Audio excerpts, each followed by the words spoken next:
ಎಲ್ಲರಿಗೂ ನಮಸ್ಕಾರ ಸ್ನೇಹಿತರೆ. ಸನಾತನ ಧರ್ಮದಲ್ಲಿ ಜ್ಯೇಷ್ಠ ಮಾಸದ ಕೃಷ್ಣ ಪಕ್ಷದ ಅಮಾವಾಸ್ಯೆಯ ತಿಥಿಯನ್ನು ಜ್ಯೇಷ್ಠ ಅಮಾವಾಸ್ಯೆ ಎಂದು ಕರೆಯಲಾಗುತ್ತದೆ. ಜ್ಯೇಷ್ಠ ಅಮಾವಾಸ್ಯೆ ತಿಥಿಯಂದು ಪಿತೃಗಳನ್ನು ಗೌರವಿಸುವುದರ ಜೊತೆಗೆ ಪೂಜೆ, ಸ್ನಾನ ಮತ್ತು ದಾನವನ್ನು ಮಾಡುವುದು ಅತ್ಯಂತ ಶುಭವೆಂದು ಪರಿಗಣಿಸಲಾಗುತ್ತದೆ. ಈ ದಿನ ಮಾಡಿದ ಸ್ನಾನ ಮತ್ತು ಪೂಜೆಯು ದೇವರ ಆಶೀರ್ವಾದವನ್ನು ನೀಡುವುದರ ಜೊತೆಗೆ ಪಿತೃಗಳ ಆಶೀರ್ವಾದವನ್ನು ಕೂಡ ತರುತ್ತದೆ. ಜ್ಯೇಷ್ಠ ಅಮಾವಾಸ್ಯೆಯನ್ನು ಮಣ್ಣೆತ್ತಿನ ಅಮಾವಾಸ್ಯೆ ಎಂದು ಕರೆಯಲಾಗುತ್ತೆ. ಪಿತೃಗಳ ಆಶೀರ್ವಾದವನ್ನು ಪಡೆಯಲು, ಸಮೃದ್ಧಿ ಮತ್ತು ಅದೃಷ್ಟವನ್ನು ಪಡೆಯಲು ಜ್ಯೇಷ್ಠ ಅಮಾವಾಸ್ಯೆಯ ದಿನದಂದು ಈ ಚಿಕ್ಕ ಕೆಲಸ ಮಾಡಿ. ಎಷ್ಟೋ ಶಕ್ತಿಯುತವಾದ ಜ್ಯೇಷ್ಠ ಅಮಾವಾಸ್ಯೆ, ಇದನ್ನೇ ದರ್ಶ ಅಮಾವಾಸ್ಯೆ ಅಥವಾ ಮಣ್ಣೆತ್ತಿನ ಅಮಾವಾಸ್ಯೆ ಅಂತ ಕೂಡ ಕರೀತಾರೆ. ಅಮಾವಾಸ್ಯೆ ಮತ್ತು ಹುಣ್ಣಿಮೆ ಅಂದರೆ ಲಕ್ಷ್ಮೀ ದೇವಿಗೆ ತುಂಬ ಪ್ರೀತಿ. ಅದರಲ್ಲೂ ಪ್ರತ್ಯೇಕವಾಗಿ ಈ ದರ್ಶ ಅಮಾವಾಸ್ಯೆ ಅಂದರೆ ಲಕ್ಷ್ಮೀ ದೇವಿಗೆ ತುಂಬ ಇಷ್ಟವಂತೆ. ಈ ಅಮಾವಾಸ್ಯೆಗಾಗಿ ತುಂಬ ಜನ ಪಂಡಿತರು, ಸಾಧುಗಳು ಕಾಯ್ತಾ ಇರುತ್ತಾರೆ. ನೀವು ಈ ಅಮಾವಾಸ್ಯೆಯನ್ನು ಮಿಸ್ ಮಾಡಿಕೊಂಡ್ರೆ ಮತ್ತೆ 1 ವರ್ಷ ಕಾಯಬೇಕಾಗುತ್ತದೆ ಎಂದು ದಾಸವಾಳ ಹೂವಿನ ಗಿಡದಿಂದ ಈ ಒಂದು ಚಿಕ್ಕ ಪರಿಹಾರವನ್ನು ಮಾಡಿದರೆ ಒಂದೇ 1 ವರ್ಷದೊಳಗೆ ಚಿನ್ನ ಒಡವೆಯನ್ನು ಕೊಂಡುಕೊಳ್ಳುತ್ತೀರಾ. ಈ ಮಾತು ಪಂಡಿತರು ಹಾಗೂ ನಮ್ಮ ಶಾಸ್ತ್ರಗಳು ಹೇಳ್ತಾ ಇದೆ. ಶಾಸ್ತ್ರಗಳಲ್ಲಿ ಹೇಳಿರುವ ಪ್ರಕಾರ ದಾಸವಾಳ ಗಿಡದಿಂದ ಮಾಡುವಂಥ ಪರಿಹಾರ ಏನು ಅನ್ನೋದು ಈ ವಿಡಿಯೋದಲ್ಲಿ ತಿಳಿಸಿಕೊಡ್ತೀನಿ. ಇದು ತುಂಬಾ ಚಿಕ್ಕ ಪರಿಹಾರ, ಹಾಗೆ ಈಸಿ ಪರಿಹಾರ ಕೂಡ, ಆದರೆ ತುಂಬಾ ಪವರ್ಫುಲ್ ಆಗಿದೆ. ಹಾಗಾಗಿ ವಿಡಿಯೋ ಫುಲ್ಲಾಗಿ ಸ್ಕಿಪ್ ಮಾಡದೆ ನೋಡಿ. ಆದರೆ ಅದಕ್ಕೂ ಮುಂಚೆ ನೀವಿನ್ನು ನಮ್ಮ ಚಾನಲ್ನ ಸಬ್ಸ್ಕ್ರೈಬ್ ಮಾಡಿಕೊಂಡಿಲ್ಲ ಅಂದರೆ ಖಂಡಿತ ಈಗಲೇ ಸಬ್ಸ್ಕ್ರೈಬ್ ಮಾಡಿಕೊಳ್ಳಿ. ಹಾಗೆ ಈ ವಿಡಿಯೋ ಇಷ್ಟ ಆದರೆ ಮರೆಯದೆ ಒಂದು ಲೈಕ್ ಕೊಡಿ. ಎಲ್ಲರೂ ಭಕ್ತಿಯಿಂದ ಓಂ ಶ್ರೀ ಮಹಾಲಕ್ಷ್ಮಿ ನಮಃ ಅಂತ ಕಮೆಂಟ್ ಮಾಡಿ. ಸ್ನೇಹಿತರೆ, ನಾವು ಹಿತ್ತಲಲ್ಲಿ ಅಥವಾ ಮನೆ ಮುಂದೆ ದಾಸವಾಳ ಗಿಡವನ್ನು ಬೆಳೆಸಿದರೆ ಆ ಹೂವುಗಳು ಎಷ್ಟು ಸೊಗಸಾಗಿ ಬೆಳೆಯುತ್ತದೋ ಅಷ್ಟು ಸಮೃದ್ಧಿಯಾಗಿ ನಮ್ಮ ಜೀವನ ಕೂಡ ಇರುತ್ತದೆಂದು ನಮ್ಮ ಶಾಸ್ತ್ರಗಳು ಹೇಳುತ್ತಿದೆ. ದಾಸವಾಳ ದೇವತಾ ವೃಕ್ಷ. 5 ಕಲ್ಪವೃಕ್ಷಗಳಲ್ಲಿ ದಾಸವಾಳ ಗಿಡ ಕೂಡ ಒಂದು. ಮೊದಲನೆಯದು ಪಾರಿಜಾತ, 2 ಕಲ್ಪವೃಕ್ಷ, 3 ಹರಿಚಂದನ, 4 ಸಂತಾನ ವೃಕ್ಷ, 5ನೇದು ಮಂದಾರ ಗಿಡ. ಮಂದಾರ ಗಿಡ ಅಂದರೆ ದಾಸವಾಳ ಗಿಡ. ಈ 5 ಗಿಡಗಳನ್ನು ಪಂಚಕಲ್ಪ ವೃಕ್ಷಗಳು ಅಂತ ಕರೀತಾರೆ. ಎಲ್ಲ ಕಾಲಗಳಲ್ಲೂ ಹೂವು ಬಿಡುವಂಥ ದಾಸವಾಳ ಗಿಡವನ್ನು ಮನೆಯಲ್ಲಿ ಬೆಳೆಸಿಕೊಂಡ್ರೆ ಆ ಮನೆಯಲ್ಲಿ ಎಂದೂ ಕೂಡ ಹಣಕ್ಕೆ ಕೊರತೆ ಬರುವುದಿಲ್ಲವಂತೆ. ಕೆಂಪು ದಾಸವಾಳ ಹೂಗಳನ್ನು ದೇವರಿಗೆ ಸಮರ್ಪಿಸಿ ಭಕ್ತಿಯಿಂದ ನಮ್ಮ ಕೋರಿಕೆ ಹೇಳಿಕೊಂಡ್ರೆ ಆ ಕೋರಿಕೆಯನ್ನು ದೇವರು ಸ್ವತಃ ಕೇಳಿಸಿಕೊಂಡು ಈಡೇರಿಸುತ್ತಾರೆ ಎಂದು ಒಂದು ಪುರಾಣದ ವಚನವಿದೆ. ದಾಸವಾಳ ಗಿಡ ಮನೆ ಮುಂದೆ ಬೆಳೆಸುವವರು ಸಿಂಹದ್ವಾರದ ಪಕ್ಕದಲ್ಲಿ ಬೆಳೆಸಬೇಕು. ಅದೇ ಒಂದು ವೇಳೆ ಹಿತ್ತಲಲ್ಲಿ ಬೆಳೆಸುವವರು ಎಲ್ಲಿ ಬೇಕಾದರೂ ಬೆಳೆಸಬಹುದು. ನಮ್ಮ ಶಾಸ್ತ್ರಗಳು ಹೇಳಿರುವ ಪ್ರಕಾರ ಒಂದೊಂದು ದೇವರಿಗೆ ಒಂದೊಂದು ಪ್ರತ್ಯೇಕವಾದ ಹೂವೆಂದರೆ ಇಷ್ಟ ಇರುತ್ತೆ. ಅವರ ಪೂಜೆಯಲ್ಲಿ ಆ ಹೂವನ್ನು ಬಳಸಿದರೆ ನಮಗೆ ಬೇಗನೆ ಫಲ ಸಿಗುತ್ತದೆ. ಆದರೆ ಎಲ್ಲ ದೇವರು ದೇವತೆಗಳು ಇಷ್ಟಪಡುವಂಥ ಹೂವು ಕೆಂಪು ದಾಸವಾಳ. ನಮಗೆ ಎಷ್ಟೋ ಬಣ್ಣದ ದಾಸವಾಳ ಹೂಗಳಿದ್ದರೂ ಕೂಡ ಕೆಂಪು ಬಣ್ಣದ ಹೂವಿಗೆ ಇರುವಂಥ ಪ್ರತ್ಯೇಕತೆ ಯಾವ ಹೂವಿಗೂ ಕೂಡ ಇರುವುದಿಲ್ಲ. ದೇವರಿಗೂ ಕೂಡ ಈ ಕೆಂಪು ಬಣ್ಣದ ಹೂವೆಂದರೆ ತುಂಬ ಇಷ್ಟ. ಹಾಗಾಗಿ ನಿಮಗೆ ಯಾವ ಬಣ್ಣದ ಹೂವು ಇಷ್ಟ ಇದ್ದರೂ ಕೂಡ ಅದರ ಜೊತೆ ಈ ಕೆಂಪು ಬಣ್ಣದ ದಾಸವಾಳ ಹೂವನ್ನು ಕೂಡ ಮನೆಯಲ್ಲಿ ತಪ್ಪದೆ ಬೆಳೆಸಿ. ಈಗ ವಿಷಯಕ್ಕೆ ಬಂದರೆ, ಪ್ರತಿಯೊಬ್ಬರಿಗೂ ಕೂಡ ಚಿನ್ನ ಅಂದರೆ ತುಂಬಾ ಇಷ್ಟ. ಮುಖ್ಯವಾಗಿ ಹೆಂಗಸರಿಗೆ ಚಿನ್ನ ಅಂದರೆ ಎಷ್ಟು ಇಷ್ಟ ಅಂತ ಪ್ರತ್ಯೇಕವಾಗಿ ಹೇಳಬೇಕಾಗಿಲ್ಲ. ಪ್ರಾಣ ಬೇಕಾದರೂ ಕೊಡ್ತಾರೆ ಹೊರತು ಚಿನ್ನನ ಮಾತ್ರ ಬಿಟ್ಟು ಕೊಡಲ್ಲ. ಅಷ್ಟೊಂದು ಇಷ್ಟ ಚಿನ್ನ ಅಂದರೆ. ಆದರೆ ನಮ್ಮ ಪುರಾಣಗಳಲ್ಲಿ ಇರೋ ಪ್ರಕಾರ ಚಿನ್ನದಲ್ಲಿ ಕಲಿಪುರುಷ ವಾಸ ಇರ್ತಾನೆ. ಮಹಾರಾಜ ಯಾವಾಗ ಕಲಿಪುರುಷನಿಗೆ ಚಿನ್ನದಲ್ಲಿ ವಾಸ ಇರೋಕೆ ಅನುಮತಿ ಕೊಟ್ಟರು ಆ ಮರುಕ್ಷಣವೇ ಅವರ ಕಿರೀಟದೊಳಗೆ ಪ್ರವೇಶಿಸಿದ ಕಲಿಪುರುಷ ಅವರ ಪ್ರಾಣವನ್ನೇ ಬಲಿ ಪಡೆದುಕೊಂಡ. ಆದರೆ ಎಲ್ಲ ಚಿನ್ನದಲ್ಲೂ ಕೂಡ ಕಲಿಪುರುಷ ಇರಲ್ಲ. ಯಾರು ಅಧರ್ಮವಾಗಿ ಬೇರೆಯವರಿಗೆ ಮೋಸ ಮಾಡಿ ಚಿನ್ನ ಸಂಪಾದನೆ ಮಾಡಿರ್ತಾರೋ, ಆ ಬೇರೆಯವರ ಚಿನ್ನವನ್ನು ಕದ್ದಿರ್ತಾರೋ ಆ ಚಿನ್ನದಲ್ಲಿ ಮಾತ್ರನೇ ಕಲಿಪುರುಷನ ವಾಸ ಇರ್ತಾರೆ. ಎಲ್ಲರಿಗೂ ಕೂಡ ಜೀವನದಲ್ಲಿ ಚಿನ್ನ ಕೊಂಡ್ಕೊಳ್ಬೇಕು ಅನ್ನೋ ಆಸೆ ಇರುತ್ತೆ. ಅವರ ಹತ್ರ ಎಷ್ಟು ಚಿನ್ನ ಇದ್ದರೂ ಕೂಡ ಇನ್ನೂ ಜಾಸ್ತಿ ಬೇಕು ಅಂತ ಆಸೆ ಪಡ್ತಾರೆ. ಬಡವರು ಒಂದು ಓಲೆ ಕೊಂಡುಕೊಂಡ್ರೆ ಸಾಕು ಅಂದ್ಕೊಂಡ್ರೆ ಮಿಡಲ್ ಕ್ಲಾಸ್ ಅವರು ಚೈನ್ ಬೇಕು ಅಂತಾರೆ. ಶ್ರೀಮಂತರು ಹೊಸ ಡಿಸೈನ್ ಆಭರಣಗಳು ಯಾವಾಗ ಬರುತ್ತೆ ಅಂತ ಕಾಯ್ತಾ ಇರ್ತಾರೆ. ಹೀಗೆ ಎಲ್ಲರಿಗೂ ಕೂಡ ಚಿನ್ನ ಬೇಕು. ಅದೇ ರೀತಿ ನಿಮಗೂ ಕೂಡ ಚಿನ್ನ ಕೊಂಡ್ಕೊಳ್ಳೋ ಆಸೆ ಇದ್ದರೆ ಅಮಾವಾಸ್ಯೆಯನ್ನು ಮಿಸ್ ಮಾಡಬೇಡಿ. ನಾನು ಹೇಳುವಂಥ ಈ ಪರಿಹಾರವನ್ನು ಮಾಡಿ ನೋಡಿ. ಇದನ್ನು ಬರೀ ಹೆಂಗಸರು ಮಾತ್ರ ಅಲ್ಲದೆ ಗಂಡಸರು ಕೂಡ ಮಾಡಬಹುದು. ಇದಕ್ಕಾಗಿ ನೀವು ಯಾವುದಾದರೂ ಒಂದು ಕೆಂಪು ಬಣ್ಣದ ದಾಸವಾಳ ಹೂವಿನ ಗಿಡದ ಹತ್ರ ಹೋಗಬೇಕು. ಆ ಗಿಡ ನಿಮ್ಮ ಮನೆಯಲ್ಲಿಲ್ಲ ಅಂದರೂ ಕೂಡ ಪರವಾಗಿಲ್ಲ, ಅಕ್ಕಪಕ್ಕದ ಮನೆ ಆಗಿರಬಹುದು ಅಥವಾ ಎಲ್ಲಾದರೂ ಪಾರ್ಕಲ್ಲೋ ರೋಡಲ್ಲಿರುವಂಥ ಗಿಡ ಆದರೂ ಕೂಡ ಪರವಾಗಿಲ್ಲ. ಮೊದಲಿಗೆ ದಾಸವಾಳ ಗಿಡಕ್ಕೆ ಸ್ವಲ್ಪ ನೀರು ಹಾಕಿ ನಮಸ್ಕಾರ ಮಾಡಿಕೊಳ್ಳಿ. ಬಳಿಕ ಆ ಗಿಡದಿಂದ ಒಂದು ಎಲೆಯನ್ನು ಕಿತ್ಕೊಳ್ಳಿ. ಆ ಎಲೆಯಲ್ಲಿ ಎಲ್ಲೂ ಕೂಡ ಡ್ಯಾಮೇಜ್ ಇರಬಾರ್ದು. ಚೆನ್ನಾಗಿ ದೊಡ್ಡದಾಗಿರುವಂಥ ಎಲೆಯನ್ನು ಕಿತ್ಕೊಂಡು ಬನ್ನಿ. ಆ ಎಲೆಯನ್ನು ಮನೆಗೆ ತಂದು ಚೆನ್ನಾಗಿ ತೊಳೆದು ಆ ಎಲೆ ಫುಲ್ ಕವರ್ ಆಗೋ ಥರ ಅರಿಶಿನವನ್ನು ಹಚ್ಚಬೇಕು. ಅಂದರೆ ಎಲ್ಲೂ ಕೂಡ ಹಸಿರು ಬಣ್ಣ ಕಾಣಿಸಬಾರ್ದು, ಅಷ್ಟು ಚೆನ್ನಾಗಿ ನೀವು ಅರಿಶಿನ ಹಚ್ಚಬೇಕು. ಬಳಿಕ ಅದನ್ನು ಲಕ್ಷ್ಮೀದೇವಿ ಫೋಟೋ ಮುಂದೆ ಇಟ್ಟು ಅದರ ಮೇಲೆ ಎಷ್ಟಾಗುತ್ತೋ ಅಷ್ಟು ನೆನೆಸಿಟ್ಟಿರುವಂಥ ಕಡಲೆಕಾಳುಗಳನ್ನು ಹಾಕಬೇಕು. ರಾತ್ರಿಯೇ ನೆನೆಸಿಟ್ಟರೂ ಕೂಡ ಪರವಾಗಿಲ್ಲ ಅಥವಾ ಒಂದು 4 ಗಂಟೆ ಮುಂಚೆ ನೆನೆಸಿಟ್ಟರೂ ಕೂಡ ಪರವಾಗಿಲ್ಲ. ಆ ಎಲೆಯಲ್ಲಿ ಎಷ್ಟಿಡಿಸುತ್ತೋ ಅಷ್ಟು ಕಡಲೆಕಾಳುಗಳನ್ನು ಹಾಕಿ. ನೀವು ಕಡಲೆಕಾಳು ನೆನೆಸುವಾಗ ಸ್ವಲ್ಪ ಅರಿಶಿನ ಕೂಡ ಹಾಕಿ ನೆನೆಸಿರಬೇಕು. ಈ ರೀತಿ ಎಲೆ ಮೇಲೆ ಅರಿಶಿನ ಹಾಕಿ ಕಡಲೆಕಾಳು ಹಾಕಿದ ಮೇಲೆ ಸ್ವಲ್ಪ ಹೊತ್ತು ಕಣ್ಣು ಮುಚ್ಚಿಕೊಂಡು ಲಕ್ಷ್ಮೀ ದೇವಿಗೆ ನಿಮ್ಮ ಮನಸ್ಸಿನಲ್ಲಿರುವಂಥ ಕೋರಿಕೆಯನ್ನು ಹೇಳ್ಕೊಳ್ಳಿ. ನಿಮಗೆ ಒಡವೆ ಬೇಕು ಅಂದರೆ ಅದನ್ನೇ ಹೇಳಿ. ಹಣ, ಆರೋಗ್ಯ, ಸಿರಿ, ಸಂಪತ್ತು, ಐಶ್ವರ್ಯ, ಸಂತೋಷ ಹೀಗೆ ಏನು ಬೇಕೋ ಅದನ್ನು ಹೇಳಿ. ಆದರೆ ಒಂದೇ ಒಂದು ಕೋರಿಕೆ ಮಾತ್ರನೇ ನೀವು ಕೇಳಬೇಕು. ಅದರ ನಂತರ ನೀವು ನಾರ್ಮಲ್ ಆಗಿ ಪೂಜೆ ಮಾಡಿ ಮುಗಿಸಿಕೊಳ್ಳಿ. ದೇವರ ಮುಂದೆ ನೀವಿಟ್ಟಂಥ ಆ ಎಲೆ ಹಾಗೂ ಕಡಲೆಕಾಳುಗಳನ್ನು ದಿನಾಪೂರ್ತಿ ಅದೇ ರೀತಿ ಬಿಡಬೇಕು. ಹಾಗೇನ ಯಾವ ಸಮಯದಲ್ಲೂ ಕೂಡ ದೀಪ ಆರದೆ ಇರೋ ಥರ ನೋಡ್ಕೊಳ್ಳಿ. ಇನ್ನು ಆ ಕಡಲೆಕಾಳು ಅಥವಾ ಆ ಎಲೆಯನ್ನು ಮುಟ್ಟೋದಾಗ್ಲಿ ಕದಲಿಸೋದಾಗ್ಲಿ ಮಾಡೋಕೆ ಹೋಗಬೇಡಿ.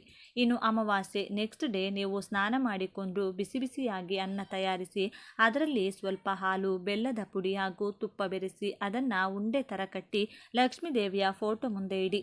ನೀವು ನಾರ್ಮಲ್ ಆಗಿ ಪೂಜೆ ಮಾಡಿಕೊಂಡು ಈ ಕಡಲೆಕಾಳುಗಳ ಎಲೆ ಇದೆಯಲ್ಲ, ಇದನ್ನು ನೀವೀಗಾಗಲೇ ಲಕ್ಷ್ಮೀದೇವಿ ಮುಂದೆ ಇಟ್ಟಿರುವಂಥ ಅನ್ನದ ಉಂಡೆ ಇದೆಯಲ್ಲ ಅದರ ಮಧ್ಯದಲ್ಲಿ ಭದ್ರವಾಗಿಟ್ಟು ಅದನ್ನು ತಗೊಂಡು ಹೋಗಿ ಯಾವುದಾದರೂ ಹಸುಗೆ ತಿನ್ನಿಸಿಬಿಡಿ. ಒಂದು ವೇಳೆ ನೀವಿರೋ ಜಾಗದಲ್ಲಿ ಯಾವ ಹಸು ಕೂಡ ಸಿಗಲ್ಲ ಅನ್ನೋ ಪಕ್ಷದಲ್ಲಿ ನೀವು ಈ ಅನ್ನ ತಯಾರಿಸೋ ಅಗತ್ಯ ಇಲ್ಲ.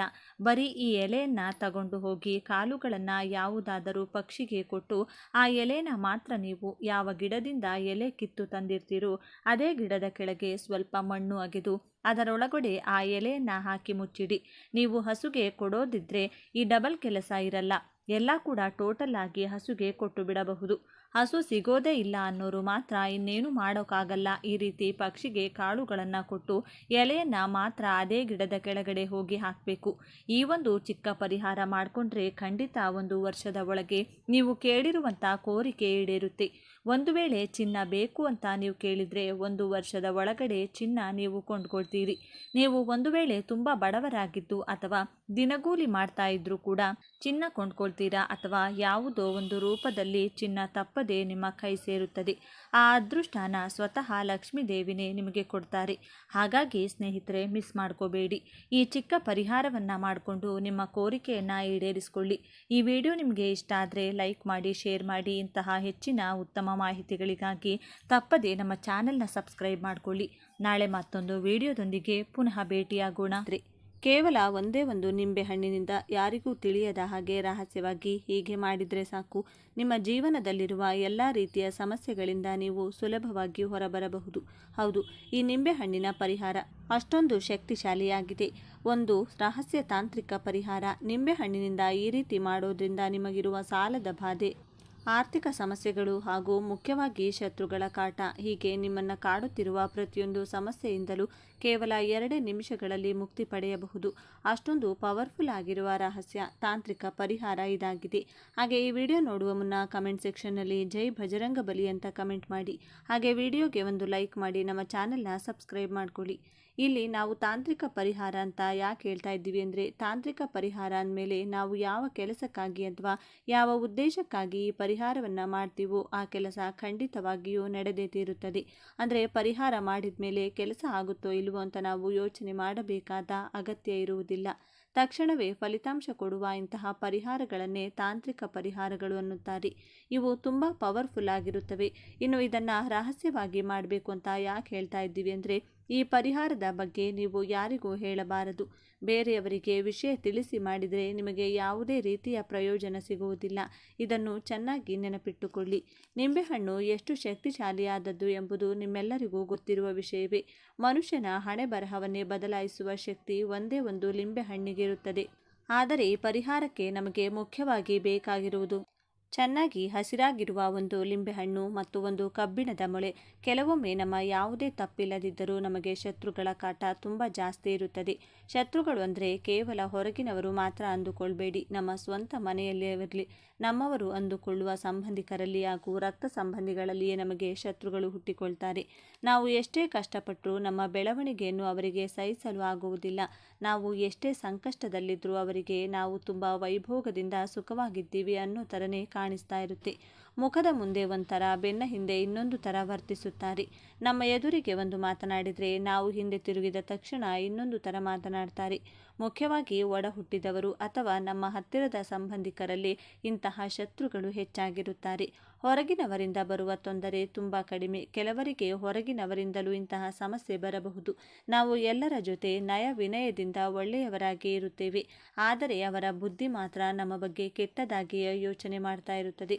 ಇಂತಹ ಶತ್ರುಗಳ ಕಾಟದಿಂದ ಹೊರಬರಲು ಮತ್ತು ಹಣಕಾಸಿನ ಸಮಸ್ಯೆ ಹಾಗೂ ಸಾಲದ ಬಾಧೆಯಿಂದ ಬಳಲುತ್ತಿರುವವರಿಗೆ ಈ ಪರಿಹಾರ ಅದ್ಭುತವಾಗಿ ಕೆಲಸ ಮಾಡುತ್ತದೆ. ಇವತ್ತಿನ ದಿನಗಳಲ್ಲಿ ಕನಿಷ್ಠ ಪಕ್ಷ ತಮ್ಮ ಚಿಕ್ಕ ಪುಟ್ಟ ಅಗತ್ಯಗಳನ್ನು ಕೂಡ ತೀರಿಸಿಕೊಳ್ಳಲು ಸಾಧ್ಯವಾಗದೆ ಬರುವ ಸಂಪಾದನೆಯೆಲ್ಲ ಸಾಲಕ್ಕೆ ಸರಿಯಾಗಿ ತುಂಬ ಕಷ್ಟಪಡುವವರು ಎಷ್ಟೋ ಜನ ಇದ್ದಾರೆ. ಈ ಸಾಲದ ಸಮಸ್ಯೆ ತೀರಿದರೆ ಸಾಕು ಸ್ವಾಮಿ ಅಂದುಕೊಳ್ಳುವವರು ತುಂಬ ಜನ ಇದ್ದಾರೆ. ಇಂತಹ ಎಲ್ಲ ಸಮಸ್ಯೆಗಳಿಂದ ನಿಮ್ಮನ್ನು ಪಾರು ಮಾಡಲು ಈ ಹಸಿರು ಲಿಂಬೆಹಣ್ಣು ತುಂಬ ಚೆನ್ನಾಗಿ ಕೆಲಸ ಮಾಡುತ್ತದೆ. ಏಕೆಂದರೆ ಈ ಹಸಿರು ಬಣ್ಣದ ಲಿಂಬೆಹಣ್ಣಿಗೆ ಅತೀಂದ್ರಿಯ ಶಕ್ತಿಗಳು ತುಂಬ ಜಾಸ್ತಿ ಇರುತ್ತವೆ. ಸಾಮಾನ್ಯವಾಗಿ ನಾವು ಪೂಜೆ ಪುರಸ್ಕಾರಗಳಿಗೆ ಹಳದಿ ಬಣ್ಣದ ಲಿಂಬೆಹಣ್ಣನ್ನು ಬಳಸುತ್ತೇವೆ. ಅದು ನಮಗೆ ಒಳ್ಳೆಯದಾಗಲಿ ಶುಭವಾಗಲಿ ಎಂದು ಬಳಸುವಂಥದ್ದು. ಆದರೆ ಇಲ್ಲಿ ನಾವು ಮಾಡುತ್ತಿರುವುದು ನಮ್ಮ ಮೇಲಿರುವ ಕೆಟ್ಟ ದೃಷ್ಟಿ ಮತ್ತು ಶತ್ರುತ್ವವನ್ನು ಓಡಿಸಲು, ಹಾಗಾಗಿ ಕೆಟ್ಟದ್ದನ್ನು ದೂರ ತಳ್ಳಲು ಈ ಹಸಿರು ಲಿಂಬೆಹಣ್ಣನ್ನು ಬಳಸುತ್ತಿದ್ದೇವೆ. ಹಳದಿ ಹಣ್ಣಿಗಿಂತಲೂ ಹಸಿರು ಲಿಂಬೆಹಣ್ಣಿಗೆ ತುಂಬ ಶಕ್ತಿ ಇರುತ್ತದೆ. ಅಂದರೆ ಇನ್ನು ಕಾಯಿ ತರಹ ಇರುವ ಎಳೆ ಲಿಂಬೆ ಹಣ್ಣನ್ನು ತೆಗೆದುಕೊಳ್ಳಿ. ಹಣ್ಣಾದರೆ ಅದರ ಪವರ್ ಸ್ವಲ್ಪ ಕಡಿಮೆಯಾಗುತ್ತದೆ. ಅದೇ ಹಸಿರಾಗಿದ್ದಾಗ ಅದಕ್ಕಿರುವ ಶಕ್ತಿ ಹಳದಿ ಹಣ್ಣಿಗಿಂತ ದುಪ್ಪಟ್ಟಾಗಿರುತ್ತದೆ. ಅದಕ್ಕಾಗಿಯೇ ಇದು ನರದೃಷ್ಟಿ, ಶತ್ರುಗಳ ಬಾಧೆ, ಸಾಲದ ಸಮಸ್ಯೆ ಹಾಗೂ ಮಾನಸಿಕ ಖಿನ್ನತೆಯನ್ನು ದೂರ ಮಾಡಲು ಅದ್ಭುತವಾಗಿ ಕೆಲಸ ಮಾಡುತ್ತದೆ. ಕೆಲವೊಮ್ಮೆ ನಾವು ಒಬ್ಬರನ್ನು ತುಂಬ ನಂಬಿ ನಮ್ಮ ಮನಸ್ಸಿನ ಮಾತುಗಳನ್ನು ಹೇಳಿಕೊಂಡಿರುತ್ತೇವೆ. ಆದರೆ ಅದೇ ನಂಬಿಕೆಗೆ ದ್ರೋಹ ಉಂಟಾಗುತ್ತದೆ. ನಾವು ಯಾರನ್ನು ನಮ್ಮವರು ಅಂದುಕೊಳ್ತೇವೋ ಅವರೇ ನಮಗೆ ಶತ್ರುಗಳಾಗುತ್ತಾರೆ. ಇಂದಿನ ದಿನಗಳಲ್ಲಿ ಯಾರನ್ನು ನಂಬಬೇಕು, ಯಾರನ್ನು ನಂಬಬಾರದು ಎಂಬುದೇ ಅರ್ಥವಾಗುತ್ತಿಲ್ಲ. ಇನ್ನು ಭೀಕರವಾದ ಹಣದ ಸಮಸ್ಯೆ ಮತ್ತು ಸಾಲದ ಬಾಧೆ ಎಂತಹದ್ದೇ ಅಂದರೂ ನಾವು ಮನೆಯಲ್ಲಿ ಊಟ ಮಾಡಿದ್ದೀವೋ ಇಲ್ವೋ ಅಂತ ಯಾರೂ ಬಂದು ಕೇಳೋದಿಲ್ಲ. ಆದರೆ ಸಾಲ ಕೊಟ್ಟವರು ಬಂದು ಕೇಳುವ ಆ ನೋವು ಇದೆಯಲ್ಲ, ಅದು ಅನುಭವಿಸಿದವರಿಗೆ ಮಾತ್ರ ಗೊತ್ತು. ಸಾಲ ಇಲ್ಲದೆ ನೆಮ್ಮದಿಯಾಗಿದ್ದರೆ ಸಾಕು ಎನ್ನುವಷ್ಟರ ಮಟ್ಟಿಗೆ ಜೀವನ ನಮಗೆ ಪಾಠ ಕಲಿಸಿರುತ್ತದೆ. ಆದ್ದರಿಂದ ಅಂತಹ ಸಾಲದ ಬಾಧೆ ಇಲ್ಲದೆ ನಾವು ಪಡುವ ಕಷ್ಟಕ್ಕೆ ತಕ್ಕ ಪ್ರತಿಫಲ ಸಿಗಬೇಕು, ಲಕ್ಷ್ಮೀ ದೇವಿಯ ಅನುಗ್ರಹ ಮತ್ತು ದೈವ ಕೃಪೆ ನಮ್ಮ ಮೇಲಿರಬೇಕು ಅಂದುಕೊಳ್ಳುವವರಿಗೆ ಈ ಪರಿಹಾರ ತುಂಬ ಶಕ್ತಿಶಾಲಿಯಾಗಿ ಕೆಲಸ ಮಾಡುತ್ತೆ. ಇದನ್ನು ನಾವು ವಾರದ ಯಾವುದೇ ದಿನದಲ್ಲಾದರೂ ಮಾಡಬಹುದು. ಇದು ತಾಂತ್ರಿಕ ಪರಿಹಾರ ಆಗಿರೋದ್ರಿಂದ ವಾರದ ಇದೇ ದಿನ ಮಾಡಬೇಕು ಅಂತ ಯಾವುದೇ ನಿಯಮವಿಲ್ಲ.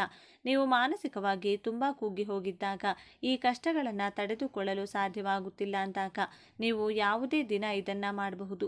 ಆದರೆ ಒಂದು ಮುಖ್ಯವಾದ ವಿಷಯ, ಈ ಪರಿಹಾರವನ್ನು ಸೂರ್ಯ ಮುಳುಗಿದ ಮೇಲೆ ಅಂದರೆ ಕತ್ತಲಾದ ನಂತರವೇ ಮಾಡಬೇಕು. ಆಗಲೇ ನಿಮಗೆ ಒಳ್ಳೆಯ ರಿಸಲ್ಟ್ ಸಿಗುತ್ತದೆ. ಕತ್ತಲಾದ ಮೇಲೆ ಮಾಡಬೇಕು ಎಂಬುದನ್ನು ಮಾತ್ರ ಚೆನ್ನಾಗಿ ನೆನಪಿಟ್ಟುಕೊಳ್ಳಿ. ಹಾಗೆ ಪರಿಹಾರ ಮಾಡುವ ದಿನ ಸ್ವಲ್ಪ ನಿಯಮಗಳನ್ನು ಪಾಲಿಸಿ ಸ್ವಚ್ಛವಾಗಿ ಸ್ನಾನ ಮಾಡಿ, ಒಗೆದ ಬಟ್ಟೆಯನ್ನು ಒಳ್ಳೆಯ ಬಟ್ಟೆಗಳನ್ನು ಧರಿಸಿ ಈ ಪರಿಹಾರವನ್ನು ಮಾಡಿ ನೋಡಿ. ಆದರೆ ಅಂದು ಯಾವುದೇ ಕಾರಣಕ್ಕೂ ಕಪ್ಪು ಬಣ್ಣದ ಬಟ್ಟೆಗಳನ್ನು ಧರಿಸಬೇಡಿ ಮತ್ತು ಆ ದಿನ ಮಾಂಸಾಹಾರವನ್ನು ಸೇವಿಸಬೇಡಿ. ದೇವರ ಮೇಲೆ ಸಂಪೂರ್ಣ ನಂಬಿಕೆ ಇಟ್ಟು ನನ್ನ ಈ ಕೆಲಸ ಖಂಡಿತ ಆಗುತ್ತದೆ ಎಂಬ ಭರವಸೆಯೊಂದಿಗೆ ಈ ಪರಿಹಾರವನ್ನು ಪ್ರಾರಂಭಿಸಿ. ಈಗ ಶತ್ರುಗಳ ಹೆಸರು ಬರೆಯುವ ವಿಷಯಕ್ಕೆ ಬರೋಣ. ಕೆಲವೊಮ್ಮೆ ನಮಗೆ ಶತ್ರುಗಳು ಜಾಸ್ತಿ ಇರಬಹುದು. ಒಂದು ವೇಳೆ ಇಬ್ಬರು ಅಥವಾ ಒಬ್ಬರಿದ್ರು ಆ ಲಿಂಬೆಹಣ್ಣಿನ ಮೇಲೆ ಅವರ ಹೆಸರನ್ನು ಬರೆಯಿರಿ. ನೆನಪಿರಲಿ, ಹಳದಿ ಲಿಂಬೆಹಣ್ಣು ಬಳಸಬೇಡಿ, ಹಸಿರು ಲಿಂಬೆಹಣ್ಣನ್ನೇ ತೆಗೆದುಕೊಳ್ಳಿ. ಒಂದು ಹಸಿರು ಲಿಂಬೆಹಣ್ಣನ್ನು ತೆಗೆದುಕೊಂಡು ಶತ್ರುಗಳು ಯಾರು, ಒಬ್ಬರು ಅಥವಾ ಇಬ್ಬರು ಅವರ ಹೆಸರನ್ನ ಕೆಂಪು ಬಣ್ಣದ ಪೆನ್ನಿನಿಂದ ಲಿಂಬೆಹಣ್ಣಿನ ಮೇಲೆ ಬರೆಯಬೇಕು. ಒಂದು ವೇಳೆ ಸಾಲದ ಸಮಸ್ಯೆ ಅಥವಾ ಹಣದ ಸಮಸ್ಯೆ ಇದ್ದರೆ ನಿಮಗೆ ಎಷ್ಟು ಸಾಲ ಇದೆಯೋ ಆ ಮೊತ್ತವನ್ನು ಲಿಂಬೆಹಣ್ಣಿನ ಮೇಲೆ ಬರೆಯಿರಿ.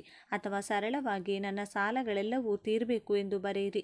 ಇಲ್ಲದಿದ್ದರೆ ನನ್ನ ಹಣಕಾಸಿನ ಸಮಸ್ಯೆಗಳೆಲ್ಲ ದೂರವಾಗಬೇಕು ಎಂದು ಬರೆಯಿರಿ. ಇನ್ನು ಶತ್ರುಗಳು ತುಂಬ ಜನ ಇದ್ದು ಎಲ್ಲರ ಹೆಸರು ಬರೆಯಲು ಸಾಧ್ಯವಾಗದಿದ್ದರೆ ಸುಮ್ಮನೆ ಶತ್ರುಗಳು ಇಲ್ಲದಂತಾಗಲಿ ಎಂದು ಮಾತ್ರ ಬರೆಯಿರಿ. ಆದರೆ ಇದನ್ನು ಕೇವಲ ಕೆಂಪು ಪೆನ್ನಿಂದಲೇ ಬರೆಯಬೇಕು ಎಂಬುದನ್ನು ನೆನಪಿಟ್ಟುಕೊಳ್ಳಿ. ಕೆಂಪು ಪೆನ್ನು ಅಥವಾ ಸ್ಕೆಚ್ ಪೆನ್ ಯಾವುದನ್ನು ಬೇಕಾದರೂ ಬಳಸಬಹುದು. ಕೆಂಪು ಬಣ್ಣವು ಶತ್ರುನಾಶಕ್ಕೆ ತುಂಬ ಚೆನ್ನಾಗಿ ಕೆಲಸ ಮಾಡುತ್ತೆ.